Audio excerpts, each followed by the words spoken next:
PS class 10th exercise 13.2 के हम question number 4 तक डिस्कस कर चुके हैं।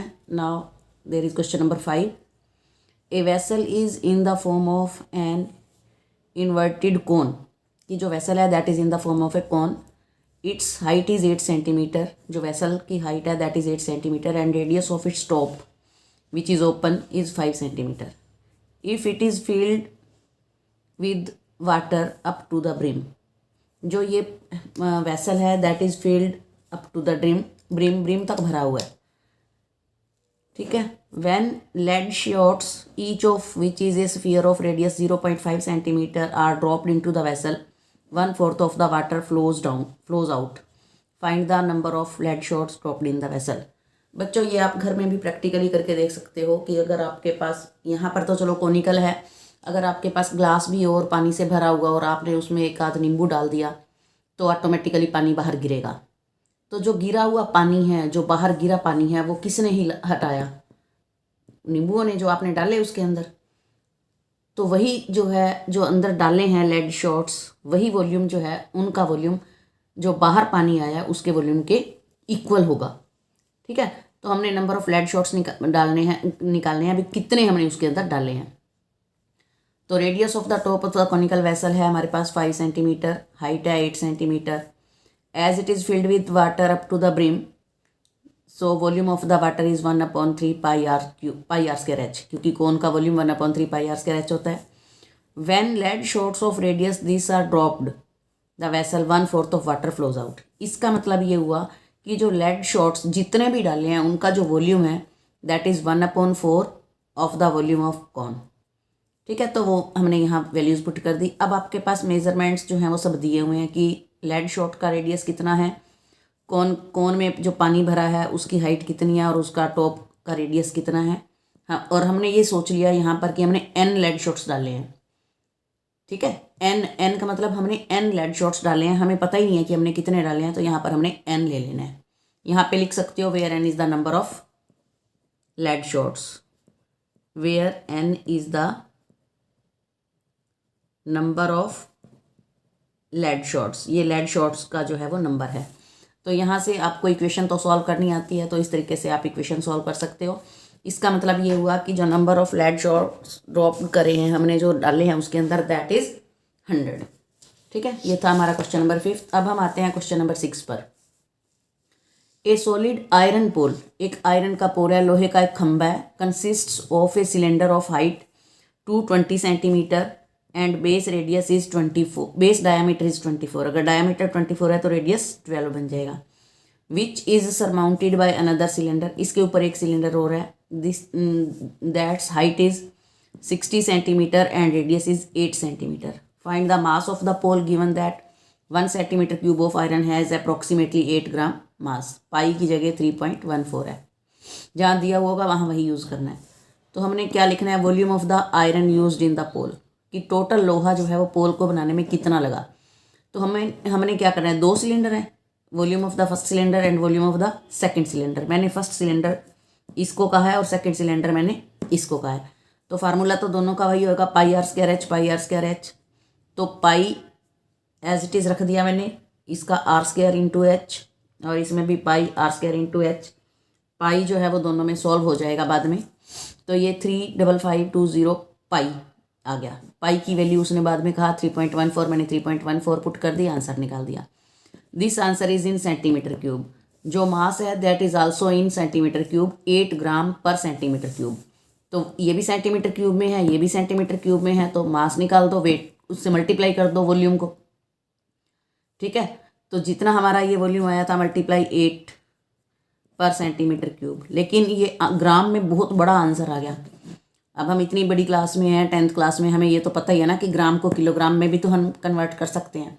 जो ही आपके ग्राम्स 1000 से ऊपर आते हैं तो आप उसको किलोग्राम में कन्वर्ट कर दोगे। तो पॉइंट के बाद एक डिजिट है, तो मैंने 10 इसका लगा दिया और ग्राम के किलोग्राम बना दिए, 1000 उसका लगा दिया। तो हमारा आंसर आ गया 89, यहाँ पर था 89222624, 89222624 अपॉन में 4 जीरोज़ हैं, तो 4 डिजिट काउंट हो जाएंगे। जब 4 डिजिट काउंट हो जाएंगे तो 1 2 3 4, आंसर में हम 2 ही डिजिट ले लेते हैं, इसको हम इग्नोर कर देंगे। तो इस तरीके से मैंने 2 4 यहाँ पे छोड़ दिया, 2 डिजिट्स तक हम आंसर को ले लेते हैं। तो ये था हमारा क्वेश्चन नंबर 6। अब हम आते हैं क्वेश्चन नंबर 7 की तरफ। क्वेश्चन नंबर 7 क्या है?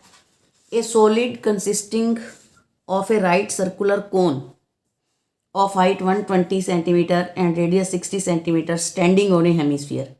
कि जो कोन है, कोनिकल पार्ट है, वो हेमिस्फीयर के ऊपर खड़ा है। ये नीचे मैंने हेमिस्फीयर बनाया, ये मैंने कोन बनाया।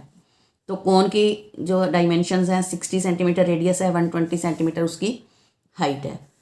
प्लेस्ड अपराइट इन ए राइट सर्कुलर सिलेंडर। उस सॉलिड को हमने एक सिलेंडर के अंदर रखना है। जैसे ये सिलेंडर है बड़े वाला, इस सिलेंडर के अंदर हमने रख दिया। फुल ऑफ वाटर, वो सिलेंडर जो पानी से भरा हुआ था। Such that it touch the bottom, जब हमने वो सॉलिड सिलेंडर के अंदर रखा तो उसका जो बॉटम है वो उसको टच कर रहा है। Find the volume of the water left in the cylinder. जब हम किसी भरे हुए बर्तन के अंदर एक वेसल डाल देंगे, सॉलिड डाल देंगे, तो ऑटोमेटिकली जो उसका पानी है वो बाहर गिर जाएगा। गिरने के बाद वो कह रहा है कि बचा हुआ पानी कितना है इसमें, जो इसके अंदर बाकी का रह गया है पानी, वो बताओ कितना है जब हमने उसको अंदर रख दिया।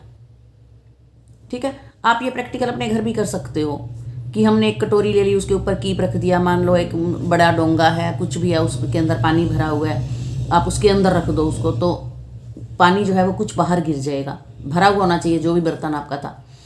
तो वो पानी जो गिरा है उसको छोड़ दो, अंदर बाकी कितना बच गया वो निकालना है। तो अंदर जो पानी बचा है, जो बाहर गिरा है, उसकी जगह तो इस सॉलिड ने ली ना। तो पूरे वॉल्यूम, जो बड़ा सिलेंडर है उसके वॉल्यूम में से अगर हम इस सॉलिड का वॉल्यूम माइनस कर देते हैं तो बचे हुए पानी का वॉल्यूम आ जाएगा। तो वॉल्यूम ऑफ द सिलेंडर हमने निकाल दिया, पाई आर स्क्वायर एच। पाई को मैंने एज इट इज़ रखा है क्योंकि बहुत बार पाई आएगा, लास्ट में चेंज कन्वर्ट कर देंगे उसको। तो वॉल्यूम ऑफ द सॉलिड जो हमने अंदर रखा है वो क्या है? Volume of the cone plus volume of hemisphere. तो कोन का वॉल्यूम 1/3 पाई आर स्क्वायर है और हेमिस्फीयर का वॉल्यूम 2/3 पाई आर क्यूब है। इसकी जो डायमेंशंस हैं वो सब हमारे पास हैं। तो पाई में मैंने आंसर निकाल दिया 288,000 पाई सेंटीमीटर क्यूब।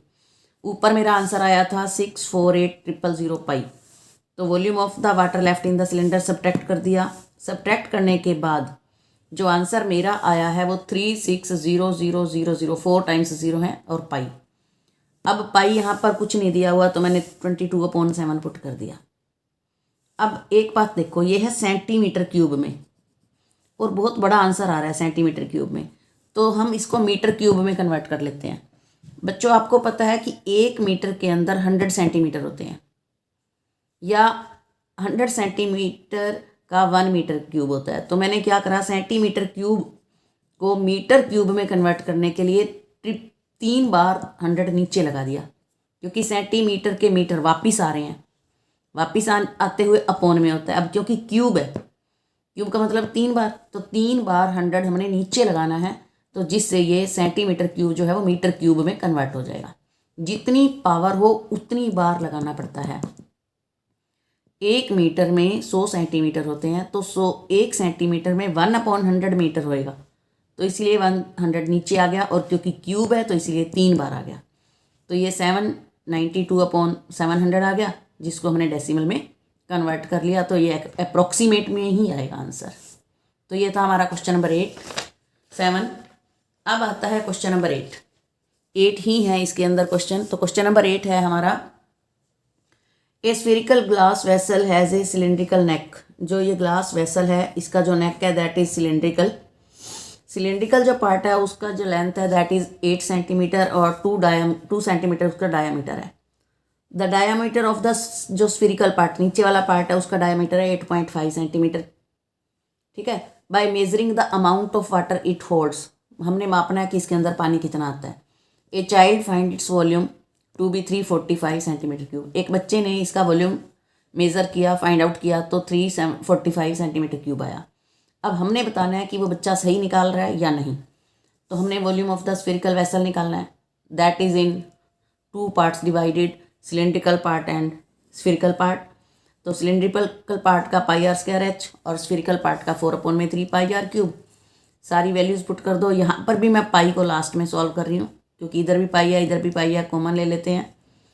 तो ये हमारा आंसर आता है 346.5304। कैलकुलेशंस आपकी अपनी होनी चाहिए, ज़रूरी नहीं है कि मैं जो करूँ वही आप करोगे, आप अपने तरीके से कैलकुलेशंस कर सकते हो। अब बच्चे का आंसर था 345, मेरा आंसर आया 346.5304, तो हम लिखेंगे child's answer is incorrect, that is 345, but हमारा आंसर है 346.5304 सेंटीमीटर क्यूब, तो correct answer is this.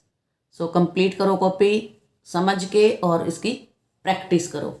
Thank you, have a nice day.